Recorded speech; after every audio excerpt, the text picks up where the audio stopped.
Yeah. Sadie. All right. I guess it's the churchy time. So, updates for the week quickly. Nothing of any import has happened again this week. Our new budget for the next several months for the shelter has been approved by BC Housing. So we know that will be running at least till the beginning of March, but most likely till the world collapses, it seems like now. We got approved for the increase we requested. So we'll be creating probably another 1 or 2 positions.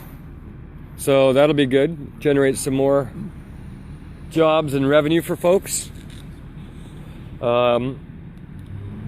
Yeah, because I think we have about 14, 15 now people that are like monthly on payroll, and someplace over 20 now I think that are rotating through on occasion. So quite a bit going on there with finances. Speaking of which, by the way, we need more monthly donors for the church end.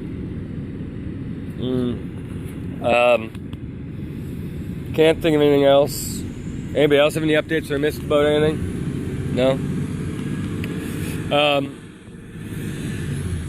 Okay. So, where did we leave off over the last couple of weeks? We've been basically talking about how we read the Bible and stuff like that. And I found this cool poem. By found, I mean Brad told me the other day. Oh, I know which one. Which one is it? It's the one that you just posted the other day. I don't know. I didn't see the one he posted. Which one did he post? I don't fucking know what it's called. She paid so much attention. Leanne is paying I have a attention. memory of a sieve, you ass. You know that. I can pull it up and see if it's the same one. Okay, let's see. I got mine first. Yeah, of course. That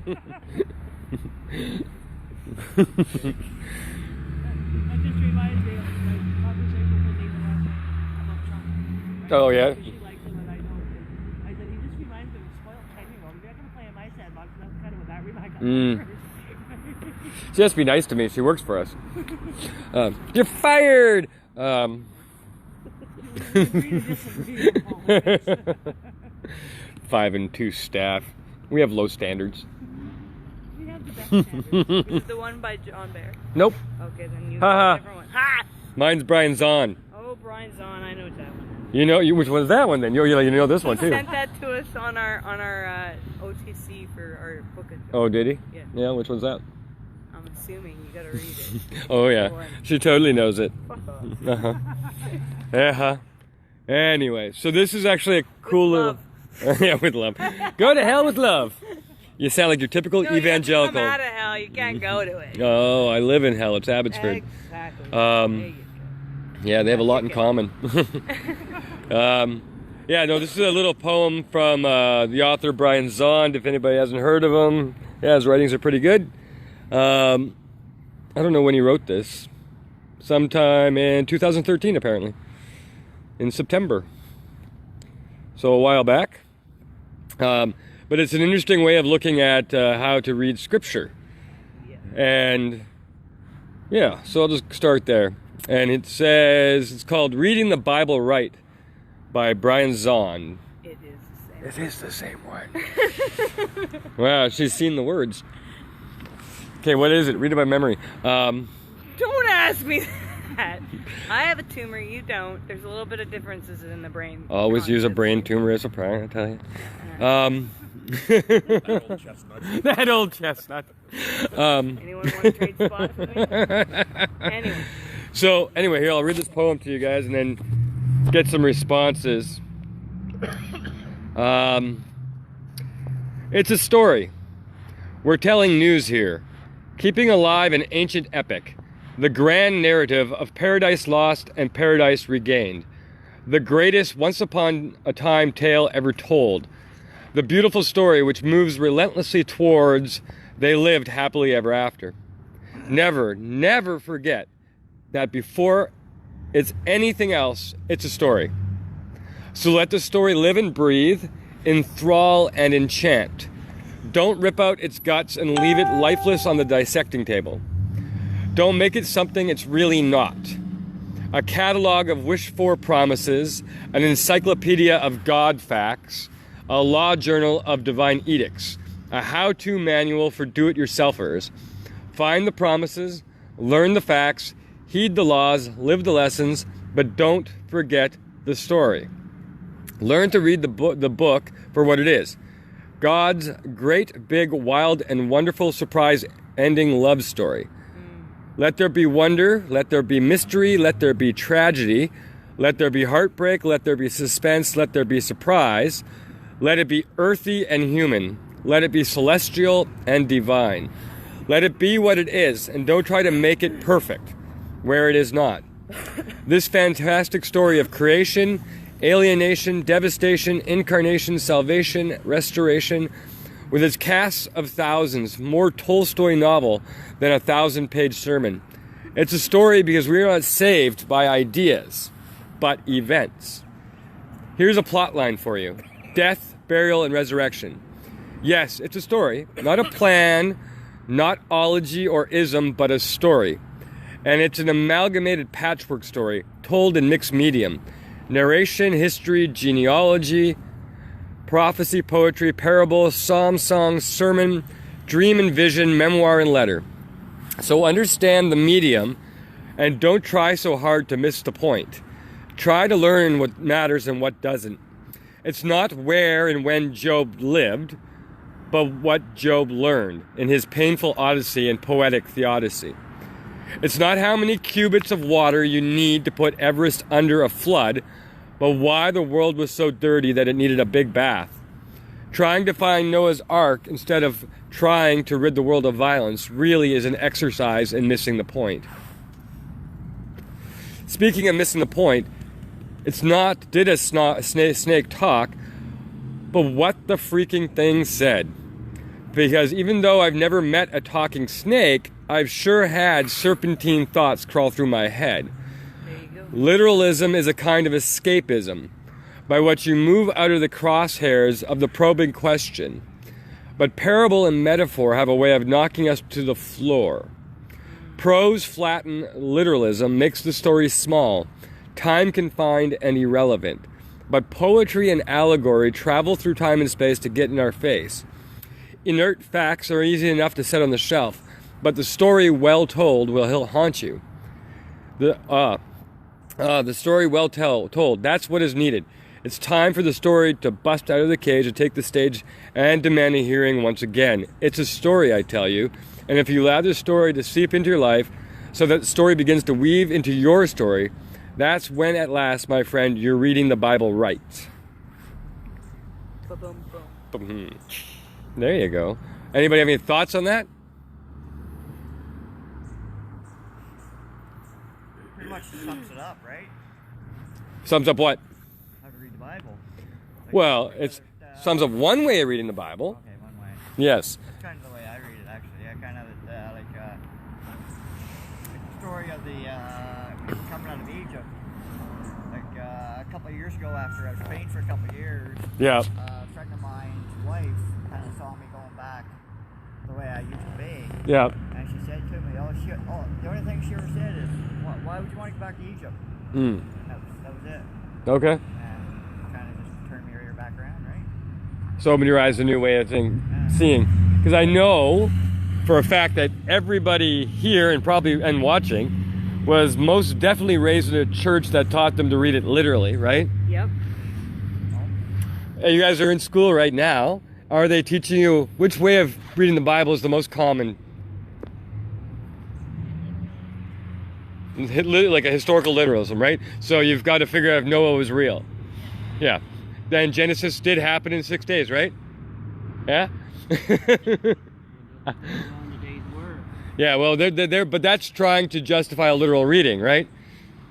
But the oldest tradition, like we've been talking about over and over again, is an allegorical reading. Yes. All the early church taught was literalism was important, historical stuff was important, the morality of the tale was important, but most important was the spiritual meaning for your community and you. Yeah. So when you read scriptures that way, it can be very unnerving for a society like ours who likes facts and likes quantifiable data. But when we start trying to realize or understand, like with Joseph's example of Egypt, if we start looking at ourselves as the Israelites, and we're escaping bondage and slavery, that's a whole other way of understanding Scripture. It starts to, I guess, it frees us from searching for chariots buried under the Red Sea, which has been done endless times and costs us, I'm sure, millions and millions of dollars trying to find an actual chariot someplace by the Red Sea. Or we could figure out what the message is for our liberation, our freedom. And I don't know, like, just learning a lot more about this approach these days, it's tough to handle because it really opens up so many ways of reading the text, and then removes, it gives people too much freedom, it almost seems like. But it's a beautiful freedom. Yeah, there's a beauty in it, but it's remembering is actually going back to that there is even a foundation to reading allegory. So it's just not a free-for-all. And then that's where things like the Nicene Creed come in handy, the stuff that I've talked about before, the early rules the church laid down on how to do everything. So you can read allegorically, but here's the way the people that are hanging out with the apostles did it. So I would just encourage people to be more often to run it through that way. That's cute, Sparrow. Low expectations. Yes. Anybody have any thoughts on any of that rambling so far?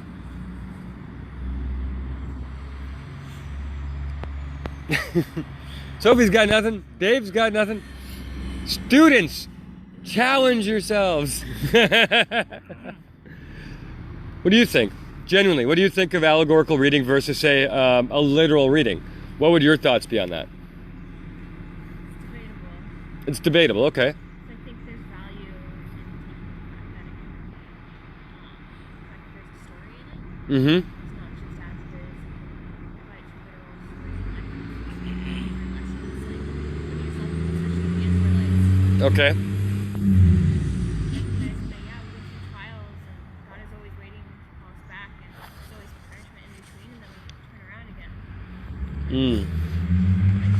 Thing is terrible for you. I think it's important to recognize that also in the other stories that they may have happened, but there's also different lessons to learn, and not just as just the flood, but Mm-hmm. the reason that Yeah, but that was interesting because, see, one of the words that came out of this that stood out is the word punishment, right?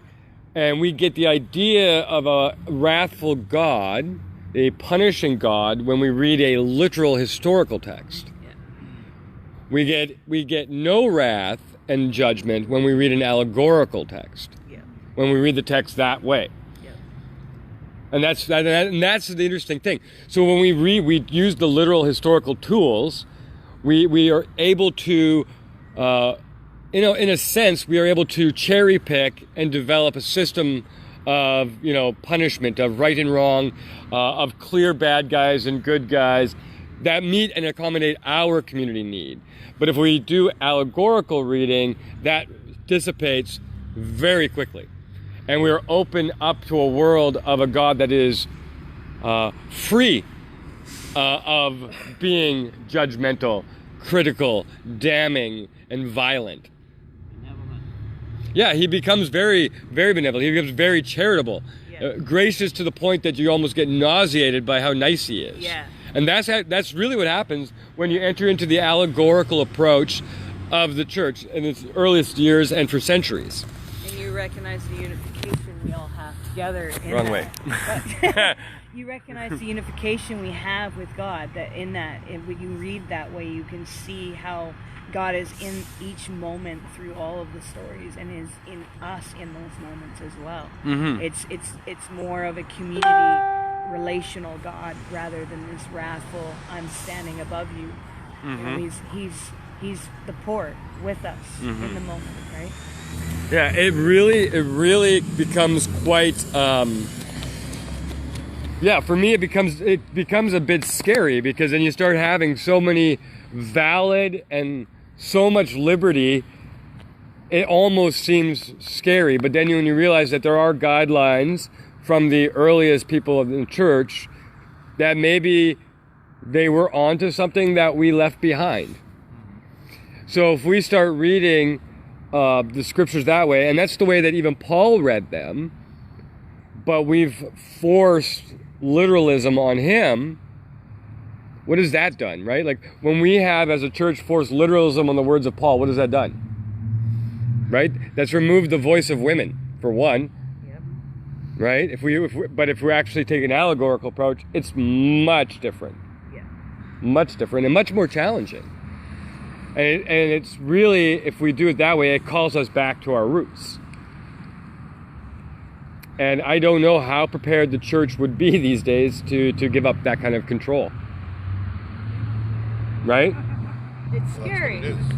But that's Yeah. exactly what It's been the controlled for literal way too long. Historical context gave them was that control. Mm-hmm. Exactly. So, I mean, how many here and listening would be willing to start going that way? Instead of looking at the Bible in small pieces that you use as law, but would rather look at the Bible from beginning to end as a complete story that hinges on the life and death of Christ. That's the way it was written.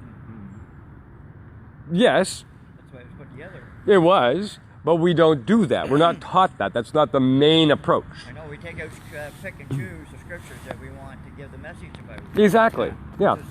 So what if we started to read it just as a complete story and then read it allegorically? I don't think people in general want to be free. I agree with you on that, They're Pete. scared of it. I think most people Because are you- afraid of freedom. And the thing is that reading it that way actually has you no longer, like for me, reading it this way, has me not being in a position where I am pointing fingers, but I am looking at myself. Mm-hmm.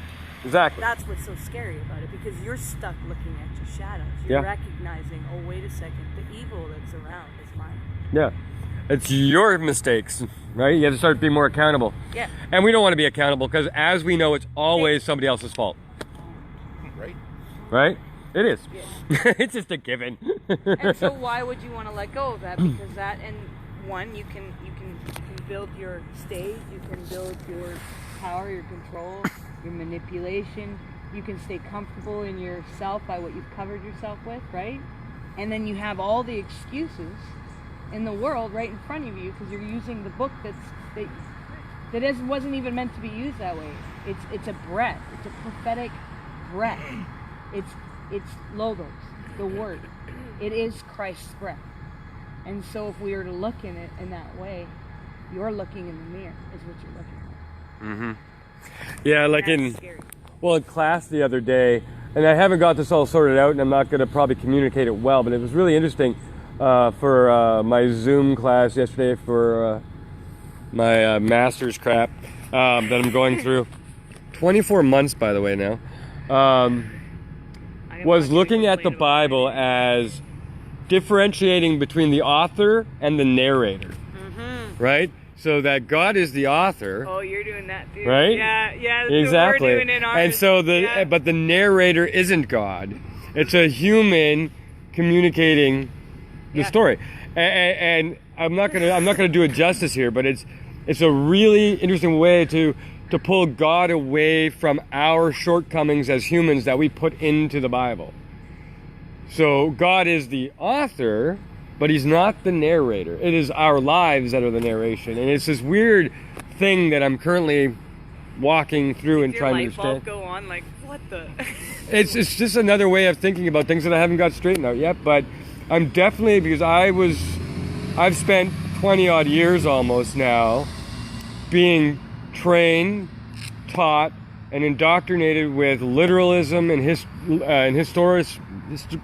historical literalism first and foremost, and now trying to undo even that, and realizing that, because like with the work we do, We're being deconstructed. yeah, hardcore. Yeah. 5 years of this right now, of really bad deconstruction. Anyway, Yeah. that's a whole other problem.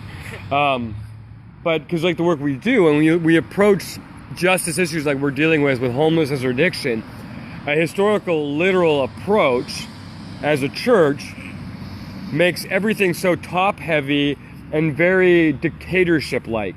And what I mean by that is if we read the Bible as a laws or a set of rules, we walk into situations trying to dictate how people live and telling them that they're not good enough. Yeah, it's true. Whereas with allegory, an allegorical approach to the story, the playing field is level, and we're all a bunch of homeless beggars, and nobody gets out of this, everyone's in the same level. Man. Same game, same everything. There's no escaping. Yeah, exactly. It levels the playing field completely. So you're not going out to save the others. No. You're going out to save yourself, and the others are going to participate because they're in the same boat. Like you're not like trying to scare them into the kingdom anymore. You're just trying to swim together at this point in time. A good way to picture is that we're all unique puzzle pieces, but yet connected to the same puzzle of the cosmos. Like we are all one, right? And so when you recognize that you're loving someone else, you're loving Jesus, you're loving yourself, you're doing that. And when you're doing the other things, when you're being hatred or when you're being judgmental or when you're being malice towards someone, you're doing that to Christ. You're doing that to you. You're separating your own self in that moment. It's weird to say that, but it's true. We're all connected. Not one of us are separated in any way or form. Not at all. Well, except for those people, those ones. We ignore that Ward. group. Yeah. Ward is like, we're trying. I'm beyond salvation. Let me get my dog just going out on the street. Way to go, Sadie. Hey. So what are you referring to, like ultimate redemption? No, I'm not pointing towards ultimate redemption. I'm pointing towards there is another way of seeing, and we need to explore that again. We need to explore that anew, and see where that takes us, where the Spirit guides us by using that first approach. That first approach that was common to the earliest church, and that first approach that was used first by the people of Israel too, right? Yeah. That was the approach of interpretation with Israel too, initially, right? Which then developed into laws and what we got, right? Like they did the same thing. Like the same human cycle kind of repeats itself. Do you believe they're going to go to hell? I have no definitive answer on hell yet. I don't, because with I believe we all have a form of going through hell. Yeah, there's something, but again, this is a new learning curve. I'm personally unlearning a lot of stuff, and not that I'm throwing it out. I have to put it to the side and realize that what I was taught in university, in my first degree, what I've experienced in leadership, and what I've experienced, in church, was very one-sided.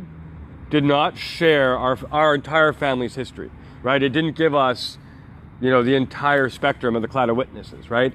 It only gave us a few voices and put the rest behind the couch. Yeah. And it's time to look at these folks, to interact, participate, and see what new things we can see again. Like what things did we miss? What life have we displaced? If anything. You're referring to things like the Book of Enoch, for example. Well, there was value in that to the early church. So maybe there was something we missed. But it's also like the writings of Clement or the writings of Polycarp, or going through the Apostles' Creed, the Nicene Creed, the Didache, the earliest church writers for the first several centuries, right? Our sisters, our mothers, our brothers, that all taught us so much that we put to the side.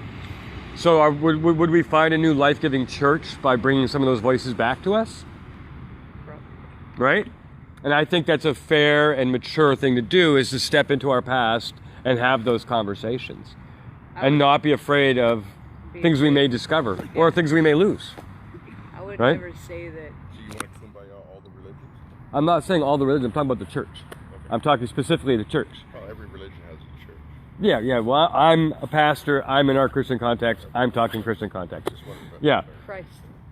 Yeah, and that is not to say that you're not going to find truth elsewhere, because God is truth and He will pop up And He everywhere. will speak Oh, there's through every- infinite paths to know Jesus Christ.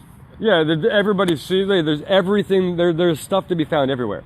But for us, more importantly at this point in time, is stop being so arrogant, stop being so self-involved, stop focusing on just our one camp of the church, and go and visit our brothers and sisters that live next door, right? To go back 200 years, go back 700 years, go back 1,500 years.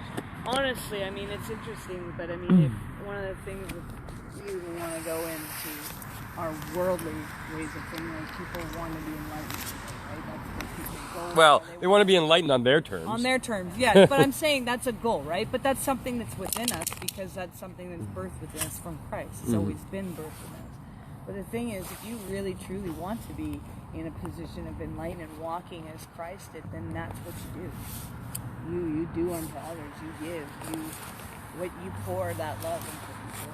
You don't segregate. You don't draw a wall that separates. There's not a them and you, it's us. It's we. We're together in this, right? And that's what I think is the way we're supposed to look at it, And it's not, to me, salvation is about awakening to who you are and always have been. Well, that becomes a new norm. I mean, I would be first in line, but when it comes to, I think I see where your reference with the wall and stuff is going to. When it comes to leadership globally, unfortunately, there are cultures and races that, given any opportunity, they would just slit your throat. Probably, and they can do that. The reason the walls are there is to keep those people out for your benefit, right? Because unfortunately, we don't live in a kumbaya world. No, and I agree. We don't have a kumbaya world, Pete. But again, this is where we go back to our early church, and they're like, "Slit our throats, please." Right? That's the first church for forever, really, until how many times people have tried to kill me. It doesn't. I got a herald in the back of my hand. I was already in hospice. What do I have to fear? I've already died. But historically, though, I mean, the church is. They didn't care. Yeah, they lived in that. Not living in fear. Why are we supposed to throw away a life if life is so precious and a gift? But the thing is not throwing our lives. To lose our lives is to find it, right? That is Christ's teaching, right? We have developed an idea of fear. I don't feel like I throw my life away. I came back. No, I'm talking to like the early church that would have, said, okay, yeah, take me out of my prime. Yeah. Because they have an understanding that we don't, which is they life doesn't end. Yeah, well, they recognize that more than most people do these days. But again, it was really embracing what Christ taught. Christ said things like, if you want to find your life, you lose it. So, okay, what do I have to lose? If someone's going to kill me, they're going to kill me. Right? And, I mean, if you ever get a chance to read, like, the Martyrdom of Polycarp or something like that, and you read these books, and you're like, man, the courage of these people. Right? We could really learn how to have some level of bravery. Right? To lose your life. Sorry, one sec. Truck. I think if Truck. it says to lose your life, it doesn't mean like actually lose your life. It's figuratively. Like you got to put the past, lose the past, put it back behind you and move forward. Well, that's one reading. But also the reading is we are called to emulate Christ. And what did Christ do? You sacrifice yourselves for somebody else. Yes. So that card is never off the table. Nor should it ever be off the table. Right? It's not pretty. It's not something like, yay, I want to go get my head cut off. But I mean, but that's one of the most probably loving things anyone can do, honestly. Yeah. So it's tough. And what we're doing is we're arguing between literalism and allegory and struggling to keep ourselves centered and not centering Christ. Right? Because if we want to keep ourselves alive, we're displacing Christ. Right? And these are all hard things to wrestle with. But these are things we have to wrestle with. And reading allegorically, learning how to do that, as I've recommended by looking at people like Saint Melito of Sardis and his writings, to give you an idea what allegory looks like, try that. Start looking at that, like spending time on that. Yeah. Anyway, I'm going to leave that there with you guys. Reread that poem by Brian Zahnd. It's called How to Read the Bible. Zahnd is Z-A-H-N-D. N-D. N-D. Yeah. I'll post a link to it on my Facebook page later. Yeah, so I'm just reading all the comments here. Yeah, this is challenging stuff, but I really would like you guys to examine how you respond to things and then ask yourself why you're responding this way, and then to really dig into things from, say 90 AD to say 600. Start looking in those writings and look and see how our sisters and brothers saw things so much differently. And it should really open up your eyes and hopefully give you some extra questions that you need to ask yourself and your family around you. All right, later, folks.